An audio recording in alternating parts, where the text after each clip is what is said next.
الشيطان الرجيم. بسم الله الرحمن الرحيم. الحمد لله والصلاة والسلام على رسول الله صلى الله عليه وسلم وعلى آله وصحبه كل من على نهجه إلى يوم الدين. أما بعد. مكمانجي ديستيقاضي مسكا مكدوا في الشيخ سليتي سينتونغو mkamange omyuka wa disiqadhi we Masaka mukadde wa fesebo Sheikh Mbazira bamashayikh mwenna abakunganye mu kidaala kyaffe kino ekyolwaleero abantu b'ennyumba eno eya Kyamundu bamaama ne bata baganda bange ne bannyinaze mwenna munzikirize mbalamuseeko n'ekiramuso okuva eri Allah subhanahu wa ta'ala. Assalamu alaikum wa rahmatullahi wa barakatuh. Ndi mukaka bwe tulimu bwakyamisana naye ate mmanyi nti omusiraamu talaga bunafu bwe naddala mu bigambo ebikwatagana n'essalaamu. Assalamu alaikum wa rahmatullahi wa barakatuh. Mukama wange disiqadhi nzikiriza nkubikire nti waba waayita wano ng'ayagala kutulumbagana n'awulira salaamu eno bw'aba tannaba kutuuka kubasoma mujje tebannalya naye nzikiriza salaamu eno etiisetiisa abayitawo bamanye nti abasiraamu tukyali b'amaanyi. Assalaamu alaikum wa rahmatullahi wa barakatuh. Tumutenda Allah subhanahu wa ta'ala n'amatendo gonna amalungi amajjuvu mu bujjuvu bwago muwanjagira omulungi Allah subhanahu asebye engera byo okusaasira n'emirembe ku mukwano gwaffe omusomesa waffe ow'ekitiibwa nabbi waffe Muhammad sallallahu alayhi wa sallam. Musaba Allah subhanahu wa ta'ala akkiriza atuwangaaze nga tuli basiraamu. Musaba Allah atuwangaaze nga tuli basiraamu. Bw'aliba atuusizza akaseera akatujjulula atujjulule nga tuli abakkiriza abannamaddala. Allahumma amin. Mukama wange nzikiriza nebaze mukadde wange Sheikh Abbas Nseero ono olw'obubaka obulungi bw'atadde Mtume Muhammad sallallahu alayhi wa sallam wakati mu kuba nti ebigambo ebyo byennyini bye byetaagisa okuba nga tujjukiza abantu baffe ensangi zino, ebigambo ebikwatagana n'okujjukira abaatukulembera Allah subhanahu wa ta'ala be yatujjamu. Kigambo okusomera abafu baffe edduwa si kigambo kya layisi ng'oli bw'ayinza okukiraba bw'aba ayinza okukirowooza. Tuli mulembe olwaleero ng'abasiraamu tulina ensomesa etali yaffe naddala ku bafu baffe. Mwe mukimanyi nti abasiraamu bakimanyi nti omuntu bw'afa biba biwedde. Bamanyi nti omuntu bw'afa biba biwedde. Era abasinga obungi ensangi zino bwe bamala okuziika n'ateekayo kitaawe wallahi asobola okumala omwaka n'akwata ogwokubiri n'akwata ogwokusatu n'ayingira n'ekkumi nga kitaawe yamutereka eyo gye yamutereka e Masaka mu kibinge, yamutereka gye yamutereka eyo mu Kalungu, yamutereka gye yamutereka eyo e Bulemeezi, yonna nga taddangayo okumanya kitaawe ali mu mbeera ki.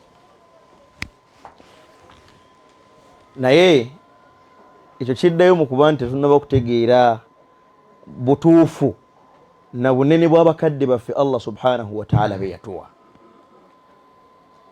Mu dduwa ze tusabira abakadde wano ne tutegeeza Allah subhanahu wa ta'ala wakati mu kuba nti tubasabira nnyo Allah subhanahu wa ta'ala abanguyiza embeera gye balimu. Naye bangi mu basiraamu ensonga y'okusabira abakadde bagiraba nga nsonga mpewufu, tebagitunuulira nnyo nga nsonga nkulu.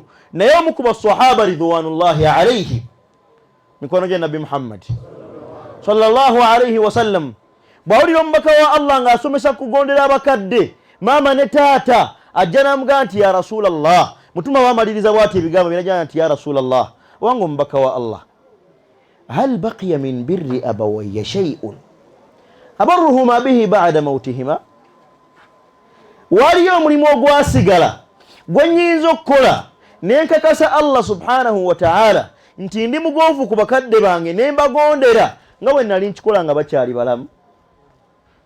Ekitegeeza maama yafa, taata yakola ki? Yafa. Kakati mu kufa kwabwe hal baqiya min birri abawayya shay'un, eriyo kye nnyinza okukola nembeera mugonvu abarruhuma bihi ba'da mautihima nenkikola Allah subhanahu wa ta'ala nakakasa nti ndi mugonvu eri bakadde bange oluvannyuma lw'okuvaawo kwabwe nabo gye bali ne bakkiriza nti ng'omwana nkyali mugonvu. Kitaawo bw'afa tekitegeeza nti byokola tabiraba. Kigambo kufa tekitegeezangako nti omuntu afudde biwedde. Abaatukulembera mu kisaawe kya irimu baatugamba nti kigambo kufa intiqaalu lhaya min hayati ila hayatin ukhra, kukyusa bulamu kuva mu bulamu kugenda mu bulamu ki bulala. Tekitegeeza nti omuntu bw'afa biba biwedde. Ensomesa si yaffe. Fe abasiraamu kye tulina, omuntu yenna Allah subhanahu wa ta'ala bw'amutta akyusizza bulamu n'aba mu bulamu obw'omwoyo mu mubiri n'ayingira mu bulamu obw'emiki obw'emyoyo. Kitaawo nga bwe yali akulaba nga oli mulamu ate bw'afa yeeyongera nnyo okukulaba. Kitaawo bwe yali akuwulira nga oli mulamu Allah bw'amugjawo ate aba akuwulira nnyo n'okusinga bwe yali akuwulira nga mulamu.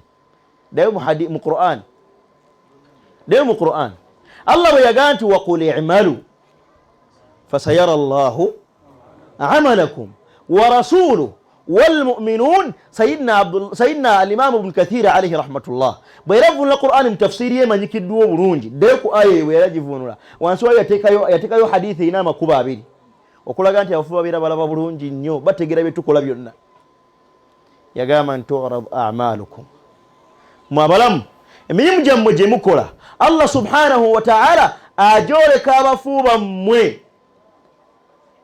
الله سبحانه وتعالى emirimu gyammwe gye mukola bakitammwe abaafa banyammwe Allah subhanahu wa ta'ala abalaga emirimu gyammwe gye mbeera mikoze. Yagamba sallallahu alayhi wa sallam in kana khayra, bwe guba nga omulimu gw'okoze mulungi ono ali mu ttaka ngaga nti alhamdulillah abaana bange batambudde bulungi. Naye wa in kana ghayra dhalik, bw'otagalatagala n'okola ebitali bituufu ono ali mu ttaka. Wano waliwo ensonga, ali mu ttaka awanika emikono eri Allah naga nti Allahumma hdihim walhimhum kama hadaitana. Allah baana bange nabo balungamye, Allah baana bange bawe okulaba obulungi, bakole ebintu mu butuufu bwabyo, baleme kutagalatagala. Allah subhanahu wa ta'ala ali mu ttaka asabira ono omulya mmere akyalina kyanseetereeza n'osinga anafu abalamu nga tugaa nti ebyokusabira abakadde ebyo temuli.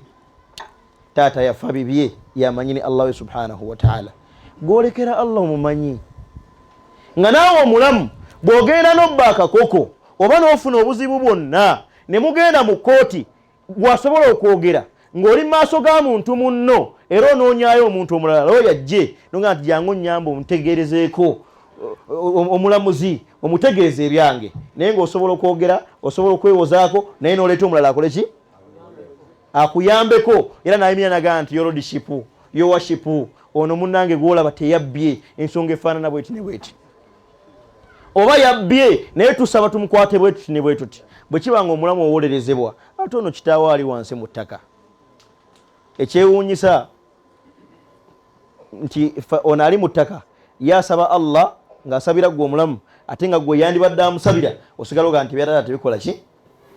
Wallahi kitaawo alina bye yakola bambi n'atagala ng'atagala ku lulwo. Mu dduwa tetusoma wano mu kitabo kya birrul walidaini tumugamba Allah nti watahammal anhum adh-dhulumati allati irtakabuha wasa'u alayna fima ijtarahu lana wasa'u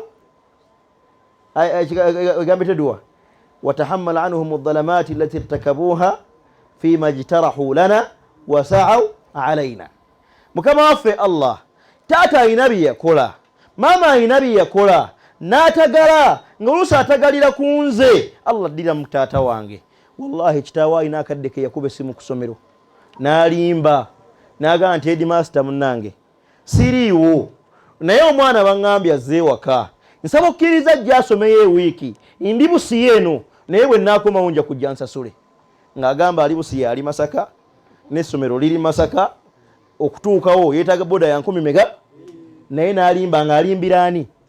Gwe bwe yalimbira n'ogamba nti ala teyeetaaga kusabira Allah, ebyo bibye ne Allah. Naye nga yalimba ng'alimbira ani? Bwe kijja mu bamaama ate bo ku mukwano gwe batuyinako bamanyina okusukka ekkomo lya Allah subhanahu wa ta'ala. Wallahi nyoka asobola okukola shiriki ku lulwo. nalaba byosoma mu kibiina tobitegeera taamu esooka egenda okudda nga gwaddiridde asemba, taamu eyokubiri gwe kennyini n'osemba, taamu eyokusatu n'atagumiikiriza n'agamba nti bannange munyambe omwana wange kiki, nze maama we saali musiru ne kitaawe si musiru, oluusi nga ye ennyina ayinza oba naye teyayitanga, naye n'asigala nga gamba omwana wange alina okuba ng'aliko ekikyamu, n'atagala agenda akutambulire gye batambulira, ng'atambulira ggwe budala, n'agenda akola byakola, oluusi ne bivaamu bye bivuddemu byonna. Naye ng'ebyo byonna abiriko ayagala obeere n'obulamu obulungi, gwe n'okula n'ogamba nti amaama ebyo bibi ne Allah nze biina mudakhala, sirina nsonga lwaki mmusabira. Nyoka alina akaseera kayinza okulabamu ng'oli mulwadde okomyeyo, n'alaba nga tayinza kukkiriza kufaafa bw'otyo, n'agamba nti omwana wange nedda, Allah omwana embeera gy'alimu ogiraba kansooke ntambuleko. Oluusi gy'atambuliddeyo Allah n'asaasira ne bitereera, n'odda engulu n'owangaala, mu kuwangaalako n'olema okuwanika emikono gamba Allah ndi mukama wange Allah, maama alina bye yatagaala oluusi ku lwange, bye mmanyi ne bye ki, olina by'otamanyi wallahi. Waliyo nyoka ayinza n'okuba yalimu okufuna olubuto ne lugaana naye ng'akwagala obeere ku nsi n'atagala gye yatagalira eyo, n'oba nga wooli olwaleero n'ogamba nti ebyo maama ne Allah we. So bakadde baffe abaatukulimbira ridwanullahi alaihim bajja mu maaso g'owekitiibwa Nabbi Muhammad sallallahu alaihi wasallam n'amugamba sahaba nti hal baqiya min birri abawayya shay'un, eriyo omulimu ogwasigala gwe nnyinza okukola nemba nga ngondedde maama wange ne taata wange oluvannyuma lw'okufa kwabwe. Nabbi yamugamba naam, weeguli. Nabbi sallallahu alaihi wasallam n'amenyerayo emirimu ng'etaano mu hadithi eyo, naye ogwasooka yamugamba ti woba oyagala okugondera bakadde bo obeere mwana mugonvu gye bali, ky'obeera osooka okukola as-salatu alaihima. Ekyokubiri wal istighfaru lahuma. As-salatu alaihima tekitegeeza nti ogenda obasalira ezuhuli oluvannyuma lw'okufaawo kwabwe, osale ezuhuli eyiyo ogambe nti kati Mungu eno ya taata, nedda. Yategeeza sallallahu alaihi wasallam as-salatu alaihima ay ad-du'au lahuma, okuwanika emikono osabiraani, osabire taatawo, okubakolera edduwa. Ya jamaa, Nabbi ogamba nti as-salatu alaihima yali atuyigiriza nti omufu yenna akola ki? Asabirwa. Naye asabirwa atya? Nabbi sallallahu alaihi wasallam n'akitulekera buli omu akikola okusinziira ku bwangu bwakifunyemu. Oba bitegereka? Tuli mulembe olwaleero nga bagamba nti okuŋŋaana kuno kwa bidaa, Nabbi teyakuŋŋaana ne basahaba abaffe mwe musinziira ku ky'okuŋŋaana. Batubaga nti ya jamaa qawwi uqulakum shawiyya, obwongo mubukuze mukatono katono, waqra'u al-usula qalilan, musome ku usulu fiqhi katono ddala, temusoma bingi biyinza okutabula omutwe, naye osomako kaki. Fal-ibadatu inda ulamauna ridwanullahi alaihim, amanyi batugamba nti ibada erimu emiteeko emeka? Emiteeko ebiri. Waliwo omuteeko ogusooka gwe bagamba nti mutlaq, yagamba nti muqayyadul kayfiyya. Waliwo ibada nga ibada eyo nkomeke, tokkirizibwa kugikola okujja ng'obusiraamu bwe bwagirambika. Ntegerekese ng'eswala, Nabbi yagamba sallu kama raaitumuni. Eswala tomala gasaala, omala kubuuza yasaala atya sallallahu alaihi wasallam. Dhuhuri ya raka mmeka? Nti nnya. Tokkirizibwa kuswala zukka mmeka? Ne bw'oba olina imaani nnyingi tosaala mukaaga, tosaala ttaano, saalako mmeka? Bw'oba onaasaala eswala efaanana etya? Allah n'agitubuulira okuva ku eyayo mpaka ku Z. Wa idha qumtum ila as-salah, nga tunaba nagenda mu swala, Allah asooka atubuulira obudde bwayo, inna salata kanat ala al-mu'minina. Tomala gasaala, eswala zirina obudde bwazo. Oli bwayimirira essaawa eno nti banaye mugaziwemu nzijewo subuhi, banaye mumpe mwono ku space mala okujjawo subuhi eno, mwenna mukwata ku muliro nti buddala obwedde oliwa. Oli bwajja essaawa eno nti banaye musooke muyongereko eri mala okujjawo isha, munga asula mulete emiguwa asulayo kagudde eddalu. Ku lwaki? Akadde kaalimu sikaaki. Inna salata kanat ala almu'minina kitaba, eswala ina akadde kaayo. Buno obudde bumanyikiddwa bwaki?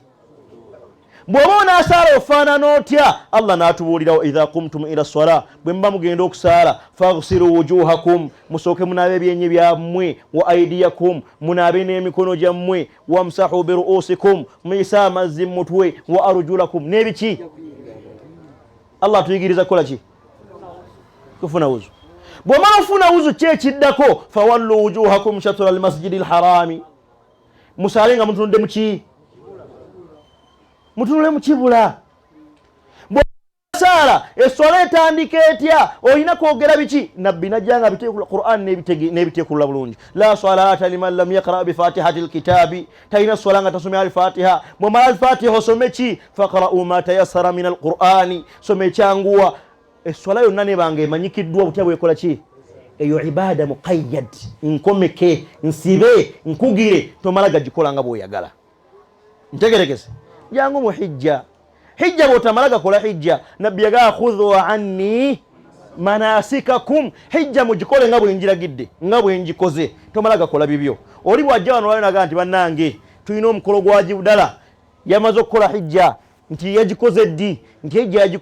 hijja yagikoledde bushenyi fena tukwala nti subhanallah waliyo hijja gyebakolera bushenyi hijja emanyikiddwa waweekolebwa efo byayo bimanyikiddwa manasikul hajji zimanyikiddwa nti tujja kutandika lunaku lwakumeka lwa 8 tukole ki tugende Mina tusule Mina bwe tunasulayo olw'omwenda tukere mu Arafa bwe tuvaayo ekawungezi tugende Muzdalifa gye tusula biki bye tukolerayo ebimanyikiddwa byonna ntegereka awo wonna bwe tuvaawo eyo ibada nebanga etereddwako kufuru tomala gagikola nga bw'oyagala jangu mu zaka eyo ibada ezaka nsibe bw'otamala gatola zaka mu byoyagala obusiraamu bwatulambika bw'oba onaatoola zaka ogitoola mu ki kyenkana ki ojja mu kiki bw'otamala gagamba nti imaamu jangu eka naguze enkoko zange 4 ojja ojjeko ezzaka ogitwale tonnaba kutuusa kuwa zaka jamaa nkoko 4 owa zaka ki weetaga kuwa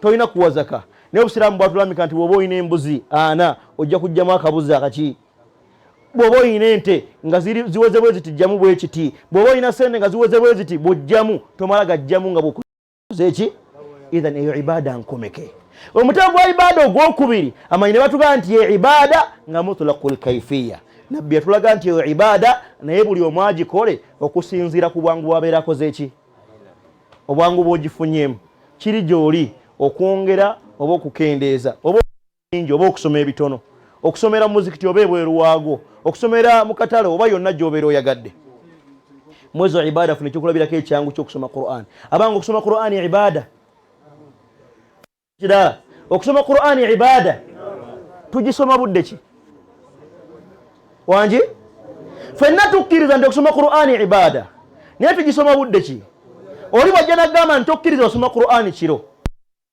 notwalibuhu bidalili nga tumuga aleeta obujulizi nabbi yaganirawo sallallahu alaihi wasallam lwaki ogamba sikiriza wagisoma kiro nti qala rasulullah bw'omala osoma ebigambo nga tubiwulira bw'oba tobirina tuleke obusiraamu bwatuta okusoma Qur'an ekiro nga bwe tugisoma emiki emisana Qur'an obusiraamu bwatu gisomera mu muzikiti oba gisomera mu mayumba gaffe ij'alu li buyutikum hadha min al-Qur'an amayumba gammwe mugasomeremu ku Qur'an mugawe hadhi yaago ntegeregeze bwe ntambula mu kkubo nga ngenda asoma Qur'an kikkirizibwa oba nedda kikkirizibwa ate bwe ngisomera mu nnyumba yange eka bwe ngisomera mu motoka yange bwe ngisomera ku mulimu gwange Qur'an ibada naam lakin mutlaqul kayfiyya buli omu akola ibada y'okusinziira ku bwangu bwagikoze eki bannange bitegereka mwezi wa ibada nabbi zaataakomeka sallallahu alaihi wasallam mwe muli ibada ey'okusoma edduwa abafe okusoma edduwa ibada umma yonna naam kikkirizibwa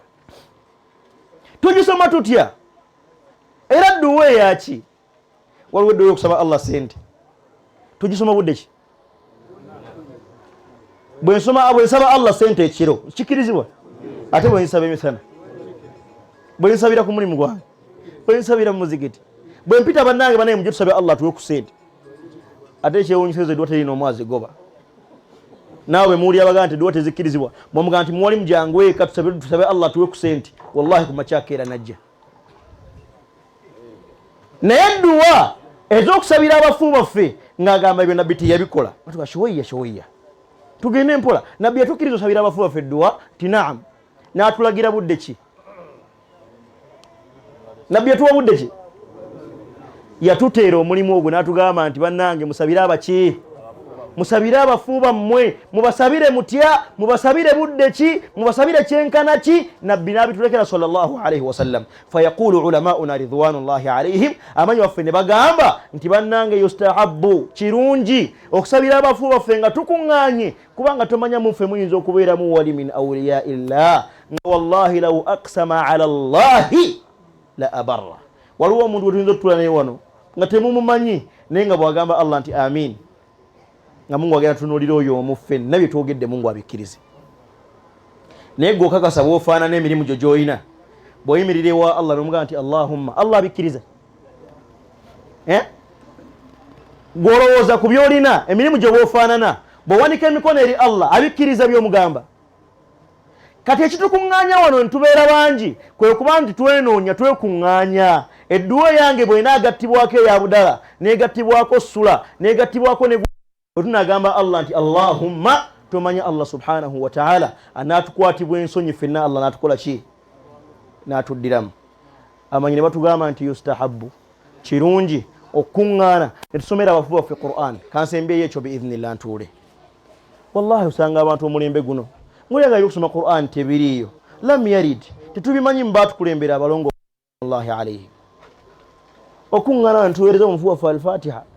Nina omu ku basheekhe gwe neewuunye ate munaye nga wa mu kisaawe kya hadithi, naye bwe yagayogera ebigambo bye yagamba nti bannange kakwate kyakali wakafu n'al-Fatiha. Wallahi faajibna, ne twewuunya obwongo obufaanana bwe butyo. Akakwate omusiraamu, n'omusiraamu owapittwa kimanyi nti omufu alina akakwate kuki? Ku al-Fatiha. Kubanga toyinza kusaala swala ya mufu notasoma al-Fatiha. Ntegeregeza. Ekigambo ekyo kiri shadha inda ulama al-hadith sharif wa inda al-fuqaha. Naye mwalimu agamba twagala kumenya kakwate kyakali wakati wa al-Fatiha n'omufu nga tumugamba mpola, gwe tosaalira bafu, bw'obasaalira osoma biki? Lwaki osoma al-Fatiha notasoma nkabuuti? Bona otasoma buruji? Bona otasoma gashiya? Lwaki? Kubanga omufu alina akakwate kuki? Banange bitegereka. Sayyidina al-Imam Ahmad ibn Hanbal alayhi rahmatullah nga Sayyidina Ali ibn Musa al-Haddadi bwatunyumiza atugamba nti nze Ali ibn Musa hadartu al-janaza, nagenda mukuziika ana wa Muhammad ibn Qudama al-Jawhari, nga tulina omumanyi bamuyitanga Muhammad ibn Qudama al-Jawhari, wa aba Abdillahi Ahmad ibn Hanbal, ne tata wa Abdallah ayitibwa Ahmad ibn Hanbal alayhi rahmatullah. Bwe baatuuka mukuziika naagamba nti falamma faragna, bwe twamala okuziika, wasawaina alayhi turaba, ne tuziika bulungi ne tujjuza ettaka ku ntaana, asa rajulun dharirun ala al-qabri, omusajja yali muzibe najja atuula ku ntaana n'atandika okusoma al-Fatiha ze. Imam Ahmad n'amulaba, Ahmad ibn Hanbal n'amulaba, bwe yamulaba n'amugamba nti ya hadha, musajja gwe la taqra, toddamu kusoma, fa inna al-qira'ata inda al-quburi bid'ah, kubanga okusomera Qur'ani ku ntaana ki?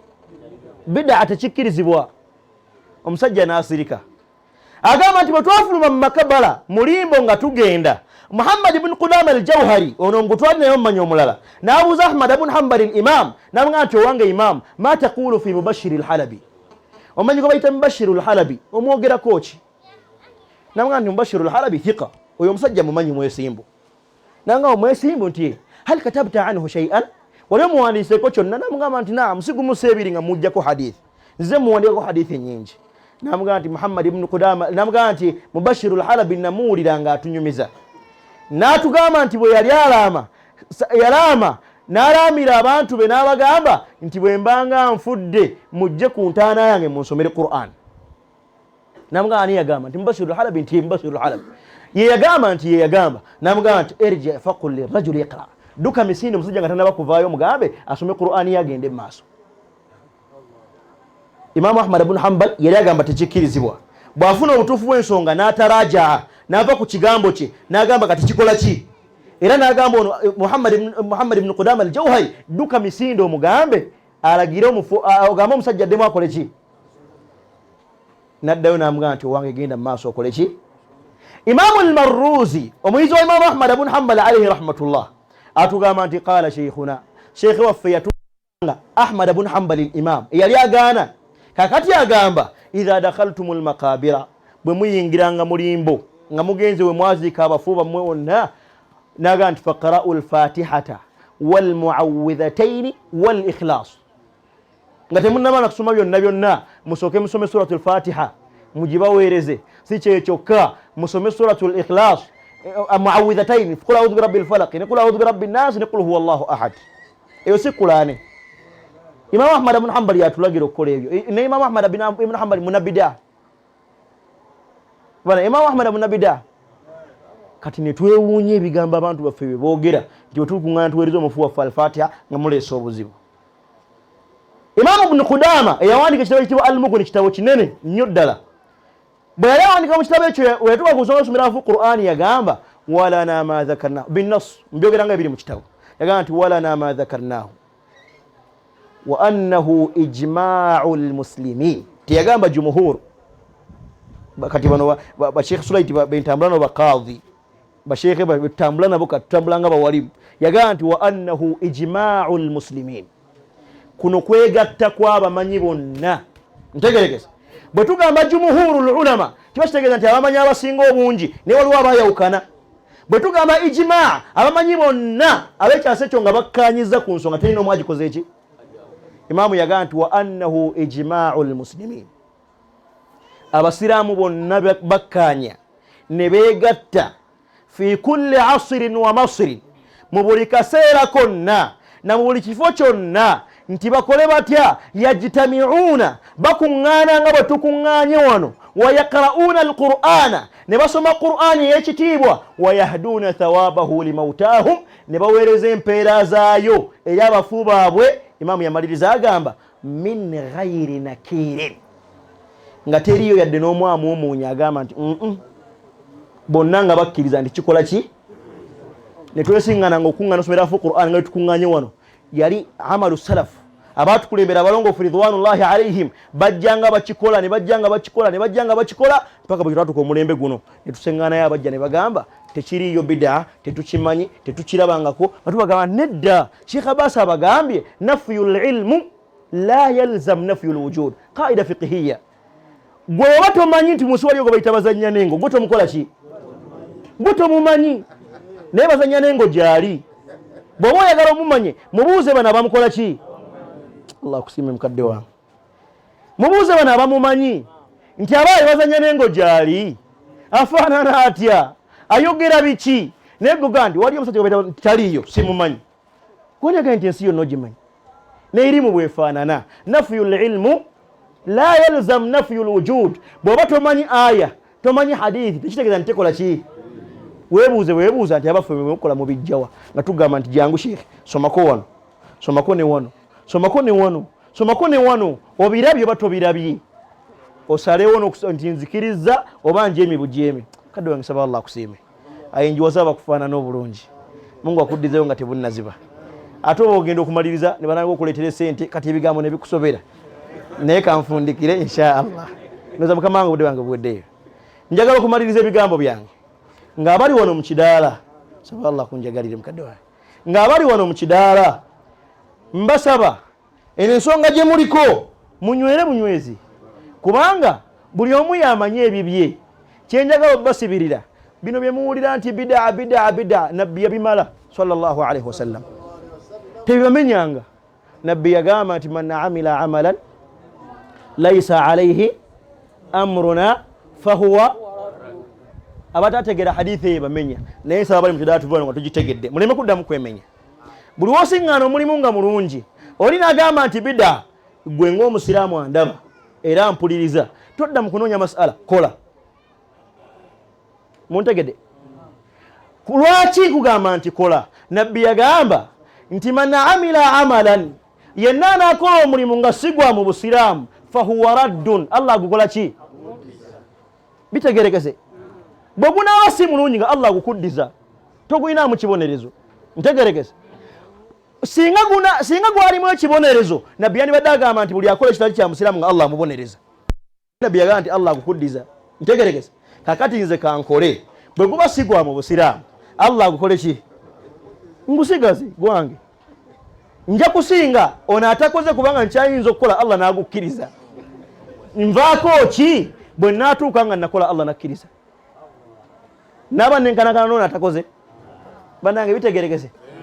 Okusoma Qur'ani simanyanga muli bangi tekikkirizibwa. Okusoma Qur'ani kirungi tikirungi. Omusiraamu ategeera ng'akola ng'asoma. Ntegerekese. Okusabira abafu edduwa simanya tebiriyo tebyagira ki nze ategeera nga mpita banaye nga tusoma. Bwe biba si birungi nga Allah ganti mubisigaze byabibyo. Ntegerekese. Bwe biba birungi nga Allah akola ki kijja kusingako bwe tunatuuka eri Allah ng'ate ffe abaakola tulina nga olwo abatakola tebakola ki. Banange bitegerekese. Saba Allah tabaraka wa taala atuwe okubitegeera. Musaba Allah subhanahu wa taala nga bwe tukuŋŋaanye wano ku bafu baffe abaatukulembera. Musaba Allah naffe atusikiza abali tusabira. Musaba Allah naffe atusikiza abali tujjukira. Musaba Allah atusikiza abali twagala. Mukama waffe Allah tuli baavu tukusaba otugaggawaze. Tuli beetaavu Allah tukusaba otumalire. Tuli balwadde endwadde ze tumanyi neze tumanyi tukusaba Allah otuwonye. Tukusaba Allah oyingire mu nsonga zaffe zonna. Tukusaba Allah osasire bakadde baffe. Osasire bamaama baffe. Osasire bataata baffe. Osasire eŋŋanda zaffe zonna. Osasire afe abasiraamu bonna Allah subhanahu wa ta'ala gye bali. Tuwangaze Allah nga tuli basiraamu bw'oliba otusiza akaseera katujjulula otujjulule nga tuli abakkiriza. Wa sallallahu ta'ala ala sayyidina Muhammad abdika wa rasulika an-nabiyyi al-ummi al-habib al-ali al-qadr al-azim al-jahi wa ala alihi wa sahbihi wa sallim walhamdulillahi rabbil alamin. Kama ngezikirizanga sinaba kutuula omugenyi omukulu ono akyali mu ntebe nnene Sheikh Sulaiti Mulage abantu bano benatambudde nabo nsuubira nti n'abasikoze bubi. Mukama nga abantu bano betambudde nabo olwaleero njagala kubasaba bonna badde waggulu balabe abawerekedde kaadhi musituki kino kibalabe. Abantu bano nabuvudde nabo Kampala. Tuyina ekibiina ekiyitibwa ekya Nujumul Huda. Chairman wakyo insha kubajja ne mukama waffe Supreme Mufti Mamita Sheikh Ali Ahmad azikusooka ali mukubo bajja twaze leero tuli Masaka ne dua Sheikh Nduga ate tuddeyo Kampala. Mukama wange sebo disiqadhi twayagala okuteekateeka abawalimu bana balina endaba eyaffe enkadde seena empya. Waliwo obusiraamu bupya n'obusiraamu buli obukadde bwa nabbi. Obusiraamu buli obukadde bwa nabbi Muhammad sallallahu alayhi wa sallam obwalimu okulira abantu nga bali ku nkola ya zikiri nkola y'abasahaba ridwanullahi alayhim. Mukama wange be bantu bano be tulina abawalimu. Ono wano bamuyita Sheikh Hudhaifa nsaba atole salaamu. Imaamu munene ku Salama Road awo alina omuzikiti gwa kulembera. Ate ali wakati awo bamuyita Sheikh Fahadi Kabuye. Oyo nno nzaala wa Masaka e Kampala ajja tulabako obulabi naye akyali muyizi asomera mu Jami al Azhar Sharif e Misiri. Nsaba naye atole salaamu eri ekidaala kino. Mukama wange Saidi wali tulinawo Sheikh Badruddin Kayemba. Oyo no mutabani wange nyina yamundekera nga nyina bwe yali afanga nti Sheikh omwana wuuyo tumbalekedde. Alhamdulillah olwaleero akoze omulimu munene asomesa katalemu eyo ate yo mukuba mashayikh be tulina abalungi. Nsaba akutolere ku salaamu. Tulina omuwalimu atudde wansi awo lwakuba nti aliko ne tofaayo aliko mutabani wange amuwumuliddeko Mamita Sheikh Abubakari Ali Wambe yomu kube tulina abalungi mu sharia. Enaku zino etambula gye mulaba ku mitimbagano omuntu mukutu gwaffe gwa Al Hidayah ne Salam TV eyitibwa Durus wa Ibar. Sheikh Abubakari ondoza mumulaba bulungi nnyo yomu kuba tulina abalungi yamala kuliye ya sharia era tutambula naye bulungi mu kisaawe ekyo. Nsaba tulolera omukulu salaamu. Na Sheikh ono bamuyita Sheikh Qasim Adam akyali Misiri mu misomo yomu kube tulina setendeke eri Azhar Sharif era bwe tuba n'ensonga betula nabo ne tuba ku mitimbagano n'ensonga mugiraba mutya ne tubaganye birowoozo ng'abawalimu nanti Sheikh gireke yo hadithi nafu enangako obulungi be bantu nabo mujja genda mbalaba inshallah ku mitimbagano gyaffe mpola mpola. Nkusaba naye akutolere ku salaamu. Tulina muto wange ono bamuyita Sheikh Mahdi mulindwa be bakava ebiraali Kachiri be tulina be tutambula nabo. Alhamdulillah kyali muntu mulungi. Tusaba Allah mutunywereza aleme naye kufuna mu nsonga kyatambula naye bulungi kyayirimu. Nsaba naye akutolere ku salaamu. mukama nga abo bensa njagadde nsooke nkulage abalala balina mukama waffe bajja bwe banaaba batuuse insha allah nabo naabalaba. Yenze Matovu Ashirafu bazanya lengo manyi mutera okundaba ku mukutu gwa Salam TV, tera okukola n'abakulu abo olunaku olwokubiri n'olwokutaano mbeerayo mu programu za daawa ez'enjawulo. Programu y'olwokubiri ya Taswihul Mafahim yakutereeza abantu ntegeera, abantu bategeere nti ne bino gyebiri, tetubajja ku byabwe naye okubalaga nene endaba ekola ki, nene endaba gyeri ate eno endaba esinga okubeera entuufu. So n'ebigambo ebyo mukama wange yenze saba Allah subhanahu wa ta'ala mwenna batwagalire na buli mwaka mubeere bulungi. Wassalamu alaikum wa rahmatullahi wa barakatuh. Wa alaikum assalam wa rahmatullahi wa barakatuh. Allah